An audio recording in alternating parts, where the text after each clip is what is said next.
Friends అందరికీ నమస్తే అండి. This is Pavan, jobs Adda in Telugu. So RPF కి సంబంధించినటువంటి కానిస్టేబుల్ అదేవిధంగా ఎస్ ఏదైతే ఉందో దీనికి మీరు అప్లై చేసేటప్పుడు అదేవిధంగా డాక్యుమెంట్ వెరిఫికేషన్కి వెళ్ళేటప్పుడు కానీ వాళ్ళు ఏం చెప్తున్నారంటే మీ యొక్క కేటగిరీ సర్టిఫికేట్ అన్నది సెంట్రల్ ఫార్మాట్లో ఉండాలి అని చెప్పేసి వాళ్ళు చెప్తున్నారు. అయితే మరి సెంట్రల్ ఫార్మాట్లో మనం ఏ విధంగా తీసుకోవాల్సి ఉంటుంది అని చెప్పేసి నేను ఆల్రెడీ అప్లికేషన్ ప్రాసెస్ వీడియోలో చెప్పాను.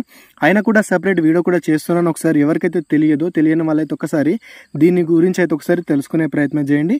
సో మీరు ఏం చేస్తారంటే వీళ్ళు అప్లికేషన్కి ఇచ్చినటువంటి అఫీషియల్ వెబ్సైట్లోనే దీనికి సంబంధించినటువంటి లింక్స్ అని పెట్టేశారు. మీరు ఏ విధంగా డౌన్లోడ్ చేసుకోవాలి, ఎట్ ద సేమ్ టైం వీటిని మనం ఏ విధంగా మనం సర్టిఫికేట్లుగా పొందాలి అని చెప్పేసి వాటి గురించి కూడా నేను మీకు ఇదే వీడియోలో ఎక్స్ప్లెయిన్ చేస్తాను. సో వీడియోని జాగ్రత్తగా అయితే చూడండి. సో నేను చెప్పినట్టే మీరు ట్రై చేయండి, ఓకేనా. మీకు డిస్క్రిప్షన్లో నేను ఒక లింక్ని అయితే ప్రొవైడ్ చేస్తాను. డైరెక్ట్గా మీరు ఆ లింక్ మీద క్లిక్ అయితే చేయండి. మీరు అక్కడ క్లిక్ చేయగానే మీకు ఈ రకంగా ఆర్పిఎఫ్కి సంబంధించినటువంటి పేజ్ అయితే ఓపెన్ అవుతుంది. ఇక్కడ ఆర్పిఎఫ్ కానిస్టేబుల్ అదేవిధంగా ఎస్ఐ రిక్రూట్మెంట్ 2024 అని చెప్పేసి మీకు ఇక్కడ కనిపిస్తుంది. సో దీన్ని అయితే ఓపెన్ అయితే చేయండి. ఓపెన్ చేయగానే దీనికి సంబంధించినటువంటి పూర్తి సమాచారం అయితే ఇక్కడ ఉంటుంది. ఈ విధంగా మీరు కొంచెం కిందికి వెళ్ళారంటే లాస్ట్లో మీకు దీనికి సంబంధించినటువంటి ఇంపార్టెంట్ లింక్స్ అని చెప్పేసి ఉంటుంది. మీరు ఇక్కడ అప్లై ఆన్లైన్ అని చెప్పేసి పేజ్ ఉంటుంది కదా, ఇక్కడ క్లిక్ హియర్ దగ్గర క్లిక్ అయితే చేయండి. అక్కడ క్లిక్ చేయగానే ఈ రకంగా దీనికి సంబంధించినటువంటి అప్లికేషన్ పేజ్కి అయితే వెళ్ళిపోతారు. సో ఇక్కడ మీరు చూసుకున్నట్టయితే మీకు పైన మీకు డౌన్లోడ్ ఫార్మాట్స్ అని చెప్పేసి కనిపిస్తుంది, చూసారా. ఒకసారి దాని మీద క్లిక్ అయితే చేయండి. మీరు అక్కడ క్లిక్ చేయగానే మీకు ఎస్సీ సర్టిఫికేట్, ఓబీసీ సర్టిఫికేట్, అదేవిధంగా ఓబీసీ నాన్ క్రిమిలేయర్ డిక్లరేషన్ అని, ఈబీసీ సర్టిఫికేట్ అని, అదేవిధంగా ఈడబ్ల్యూఎస్ సర్టిఫికేట్ అని, దాంతోపాటు మైనారిటీ సర్టిఫికేట్ అని, దాంతోపాటు డిసబుల్డ్ సర్టిఫికేట్ అని చెప్పేసి మీకు కొన్ని రకాల సర్టిఫికేట్స్ అయితే కనిపిస్తున్నాయి. అయితే మీరు ఒకవేళ ఎస్సీ ఎస్టీ క్యాండిడేట్స్ అయితే కనుక ఇక్కడ పైన ఎస్సీ ఎస్టీ అని చెప్పేసి ఉంది కదా, దాని మీద క్లిక్ చేసుకొని దాని అయితే మీరు డౌన్లోడ్ అయితే చేసుకోండి, ఓకేనా. ఫస్ట్ థింగ్ దాన్ని డౌన్లోడ్ చేసుకున్న తర్వాత మీకు ఈ రకంగా అయితే వస్తుంది. దీన్ని మీరు ప్రింట్ అయితే తీసుకోండి. సో ఇక్కడ మీరు ఏంటంటే మీ డీటెయిల్స్ అనేవి రాయాల్సి అయితే ఉంటుంది. పైన మీ పేరు కానివ్వండి, అదేవిధంగా మీ ఫాదర్ పేరు, మీ విలేజ్, మీ డిస్టిక్, మీ డివిజను, మీ కేటగిరీ, మీ సబ్ కేటగిరీ ఏదైతే ఉంటుందో ఇవన్నీ కూడా మీరు జాగ్రత్తగా అయితే అన్నైతే రాయండి. అన్ని రాసేసిన తర్వాత ఇది ఏదైతే ఉందో ఇదన్నీ కూడా మీరు ఏదైతే ఎంఆర్ఓ ఆఫీస్కి వెళ్తారో, మండల్ తహసీల్ ఆఫీస్ ఉంటుంది కదా, ఎంఆర్ఓ ఆఫీస్కి వెళ్తారు కదా, పైన అవన్నీ వాళ్ళే ఫిల్ చేస్తారు. అదేవిధంగా ఇక్కడ ప్లేసు అదేవిధంగా డేట్ కూడా మొత్తం రాసేస్తారు. ఇక్కడ సిగ్నేచర్ ఉంది కదా, ఇక్కడ ఎంఆర్ఓ సిగ్నేచర్ పెట్టాల్సి ఉంటుంది. డిసిగ్నేషన్ దగ్గర వాళ్ళు ఎవరు అని చెప్పేసి వాళ్ళ ఎంఆర్ఓ అయితే ఎంఆర్ఓ రాసేసి ఇక్కడ స్టేట్ రాసేసి వాళ్ళు సీల్ పెట్టేసి మీకు దీని అయితే ఇస్తారు. అయితే మీరు ఏం చేయాల్సి ఉంటుంది, అయితే మీరు మీ కేటగిరీ ఉంటుంది కదా, మీ స్టేట్ ఫార్మర్ సర్టిఫికేట్ ఉంటుంది కదా, స్టేట్ కేటగిరీ సర్టిఫికేట్ని ఈ ఫామ్ని తీసుకొని మీరు వెళ్ళాలి. మీరు అక్కడ ఎంఆర్ఓకి చెప్పాలి, సార్ నేను ఇట్లా ఆర్పిఎఫ్ అని చెప్పేసి దీనికి అప్లై చేస్తున్నాను, సో నాకు దానికి సెంట్రల్ ఫార్మాట్లో అడుగుతున్నారు, సో నేను ఈ కేటగిరీకి చెందినటువంటి పర్సన్స్ని, ఇది నా ఒరిజినల్ కేటగిరీ సర్టిఫికేట్ మన స్టేట్లో ఇచ్చినటువంటిది, సో దీని మీద సార్ మీరు నాకు దీన్ని చూసుకొని నాకైతే దీన్ని ఇవ్వండి సార్ అని చెప్పేసి మీరు అంటే అక్కడ వాళ్ళు ఆ సర్టిఫికేట్ని చూసి మీ డీటెయిల్స్ అన్ని ఇక్కడ రాసేసి సంతకం చేసేసి మీకు దీన్ని ప్రొవిజనల్గా ఇవ్వడం అయితే జరుగుతుంది అన్నమాట. దీనికి సంబంధించినటువంటి సమ్ అప్లికేషన్ నెంబర్ని కూడా వాళ్ళు పైన రాసేసి మీకు ఇవ్వడం అయితే జరుగుతుందన్నమాట.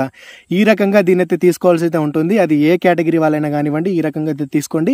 అయితే మీరు ఒకటి గమనించాల్సింది ఏంటంటే కొన్ని ప్రాంతాలలో ఇప్పుడు ఫర్ ఎగ్జాంపుల్ మీ యొక్క మండలం ఉన్నటువంటి ఎంఆర్ఓ ఆఫీసర్ కొంచెం మంచిగా తెలిసినటువంటి పర్సన్ అయితే కనుక మిమ్మల్ని డైరెక్ట్గానే మీకు పెట్టి ఇచ్చేస్తాడు. కొంచెం తెలియని వాళ్ళు ఏం చేస్తారంటే మేము ఎంక్వైరీ చేస్తాము, అది చేస్తాము, కొంచెం టైం పడుతుంది అని చెప్పేసి మీకు అంటారు. సో ఇప్పుడు స్టార్టింగ్ స్టేజ్ కాబట్టి ఇబ్బంది అయితే లేదు. ఒకవేళ లాస్ట్లో కనుక ఎవరైతే ఉంటారో వాళ్ళకి ప్రాబ్లం అవుతుంది. సో ఎవరైనా కానీ ముందే ఈ సర్టిఫికేట్స్ అన్ని తీసుకుని మీ దగ్గర పెట్టుకోండి.